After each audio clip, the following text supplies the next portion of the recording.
حضرت زینب سلام اللہ علیہ نے مخاطب ہو کے کہا ہمارے چہرے کے رکھوالے چلے گئے ہیں، ظالم تو خیال نہیں کرتا ہم رسول اللہ کی بیٹیاں ہیں۔ حضرت شہربانو، حضرت زین العابدین اور حضرت زینب سلام اللہ علیہم، ان تینوں کو ایک اونٹ پہ باندھا گیا اور باقی اونٹوں پہ باقی سادات کو، حضور کی شہزادیوں کو باندھا گیا، رسیوں میں جکڑا گیا اور اونٹوں پہ باندھ کر کے کوفے کی جانب آگے آگے شہیدوں کے سر چل رہے ہیں اور پیچھے یہ قافلہ چل رہا ہے۔ اور جب یہ قافلہ وہاں سے گزرا جہاں لاشیں پڑی تھیں، امام زین العابدین 14 سال کے تھے اور بیمار تھے اور ان کا حوصلہ نہ ہوا، وہاں غشی ان کے اوپر آنے لگی اور وہ منظر ابن کثیر نے، باقی لوگوں سب نے لکھا ہے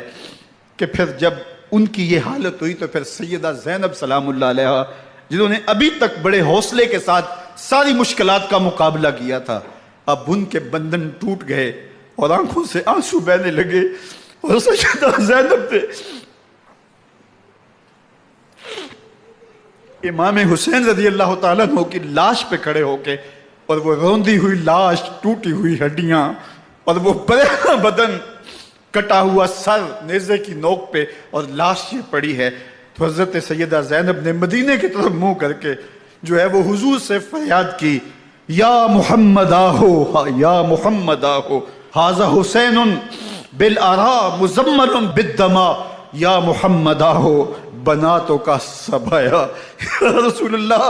اے پیارے آقا، یا جدہ ہو، اے ہمارے نانا محترم، یہ دیکھیے آپ کا حسین پڑا ہوا ہے،